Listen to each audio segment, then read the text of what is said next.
ಇಂದು ಕಕ್ಕಡ 18 ಅಂದರೆ ಆಟಿ 18. ಕೊಡಗಿನಲ್ಲಿರುವ ಅಥವಾ ಕೊಡಗಿನ ಸಂಬಂಧ ಹೊಂದಿರುವ ತಮಗೆಲ್ಲರಿಗೂ ಇಂದಿನ ವಿಶೇಷತೆ ತಿಳಿದೇ ಇದೆ. ಜಸ್ಟಿಸಿಯಾ ವಯನಾಡೆನ್ಸಿಸ್ ಎಂಬ ವೈಜ್ಞಾನಿಕ ಹೆಸರನ್ನು ಹೊಂದಿರುವ ಈ ಮದ್ದಿನ ಸೊಪ್ಪನ್ನು ಉಪಯೋಗಿಸಿ ಮದ್ದಿನ ಸೊಪ್ಪಿನ ನೀರನ್ನು ಉಪಯೋಗಿಸಿ ಹಲವಾರು ತಿಂಡಿ ತಿನಿಸುಗಳನ್ನು ಮಾಡುತ್ತೇವೆ. ಇಂದು ನಾನು ನೆಂಟರಿಷ್ಟರು ಬರುವಾಗ ಟೀ ಕಾಫಿಯೊಂದಿಗೆ ಕೊಡಲು ಸಾಧ್ಯವಾಗುವಂಥ ಒಂದು ತಿಂಡಿಯನ್ನು ಮಾಡುತ್ತಿದ್ದೇನೆ. 1 ವಾರಗಳ ಕಾಲ ಇದು ಹಾಳಾಗುವುದಿಲ್ಲ. ಆದ್ದರಿಂದ ನಮಗೆ ಇದನ್ನು ಸ್ವಲ್ಪ ಹೆಚ್ಚಾಗಿಯೇ ಮಾಡಿ ಇಟ್ಟುಕೊಳ್ಳಬಹುದು. ಈ ರೆಸಿಪಿ ಪ್ರಾರಂಭ ಮಾಡುವ ಮುಂಚೆಯೇ ಈ ಮದ್ದಿನ ಸೊಪ್ಪನ್ನು ಚೆನ್ನಾಗಿ ತೊಳೆದು ನಮಗೆ ನೀರು ಸೇರಿಸಿ ಚೆನ್ನಾಗಿ ಕುದಿಯಲು ಒಲೆಯಲ್ಲಿ ಇಟ್ಟುಕೊಳ್ಳೋಣ. ಈ ರೆಸಿಪಿಗಾಗಿ ತುರಿದ 1 ಕಪ್ ತೆಂಗಿನಕಾಯಿಯನ್ನು ತೆಗೆದುಕೊಳ್ಳುತ್ತಿದ್ದೇನೆ.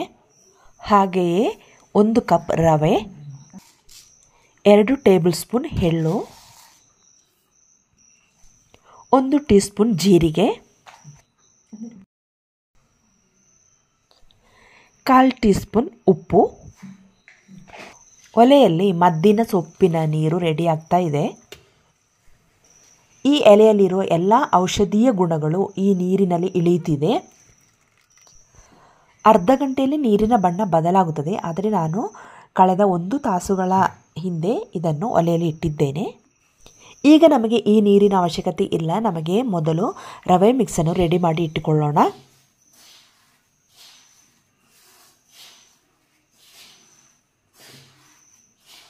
ತೆಂಗಿನಕಾಯಿಯ ತುರಿಯೊಂದಿಗೆ ರವೆಯನ್ನು ಚೆನ್ನಾಗಿ ಮಿಕ್ಸ್ ಮಾಡೋಣ. ತೆಂಗಿನಕಾಯಿಯ ತುರಿಯಲ್ಲಿರುವ ತೆಂಗಿನ ಹಾಲು ಈ ರವೆಯೊಂದಿಗೆ ಚೆನ್ನಾಗಿ ಮಿಕ್ಸ್ ಆಗಬೇಕು. ಆ ರೀತಿ ಚೆನ್ನಾಗಿ ಮಿಕ್ಸ್ ಮಾಡಿ ಇಟ್ಟುಕೊಳ್ಳುವ.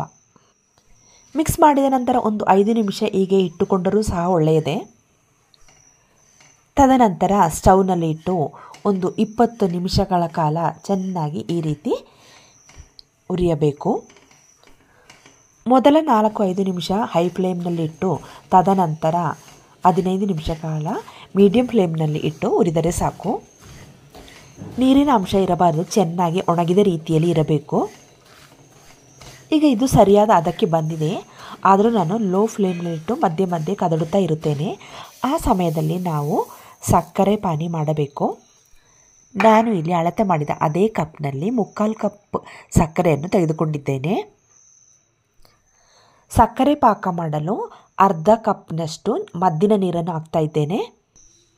ಮದ್ದಿನ ನೀರು ಸ್ವಲ್ಪ ಜಾಸ್ತಿ ಹಾಕಿದರೆ ಒಳ್ಳೆಯ ಬಣ್ಣ ಬರುತ್ತದೆ.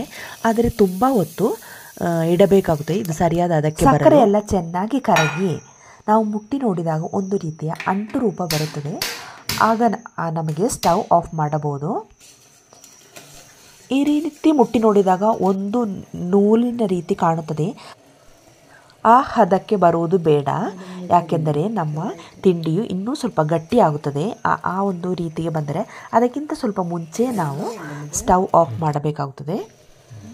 ಸಕ್ಕರೆ ಪಾಕ ಹಾಕುವ ಮುಂಚೆ ನಮಗೆ 1-2 ಚಮಚ ತುಪ್ಪವನ್ನು ಸೇರಿಸೋಣ. ಎಲ್ಲ ಕಡೆ ಹರಡುವಂತೆ ಚೆನ್ನಾಗಿ ಮಿಕ್ಸ್ ಮಾಡುವ.